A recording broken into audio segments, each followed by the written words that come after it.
और Sindh high court ने police को रेंजर्स हेडक्वार्टर जाकर लापता अफराद की मालूमात हासिल करने की हिदायत कर दी। जस्टिस मोहम्मद इकबाल कलोड़ो ने रिमार्क्स दिए कि लापता अफराद के अहल खाना इल्ज़ाम लगा रहे हैं कि रेंजर्स वाले उठाकर लेकर गए हैं। अगर रेंजर्स वाले शहरियों को नहीं लेकर गए तो फिर कौन लेकर गया है?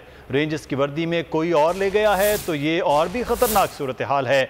जस्टिस मुबीन लाखू ने रिमार्क्स में कहा कि 15 दिन का वक्त दे रहे हैं, हर तरह से तहकीकात करके रिपोर्ट जमा कराएं। रेंजर्स हेडक्वार्टर जाएं, लापता अफराद की मालूमात हासिल करें।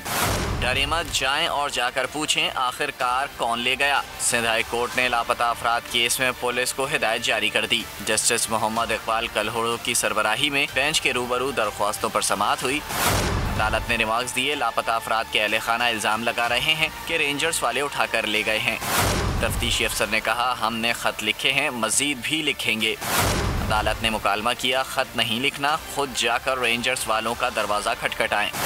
अगर रेंजर्स वाले शहरियों को नहीं लेकर गए तो फिर कौन लेकर गया है? अगर रेंजर्स की वर्दी में कोई और लेकर गया है तो ये और भी ख़तरनाक सूरत हाल है। ताज़ीरात पाकिस्तान इजाज़त देता है, पुलिस कहीं जाकर किसी से भी तहकीकात कर सकती है। रेंजर्स प्रोसिक्यूटर ने कहा, रेंजर्स ने तहरीरी जवाब जमा करा दिया है, किसी को हिरासत में नहीं लिया। जस्टिस मोहम्मद इकबाल कलोड़ो ने मुकालमा किया, चेक करने में क्या है? तफ्तीशी अफसर जाएं और रेंजर्स हेडक्वार्टर जाकर चेक करें। तफ्तीशी अफसर के रेंजर्स हेडक्वार्टर जाने से बड़ा फर्क पड़ेगा। जस्टिस मुबीन लाखो ने रिमार्क्स में कहा, 15 दिन का वक्त दे रहे हैं, हर तरह से तहकीकात करके रिपोर्ट जमा कराएं।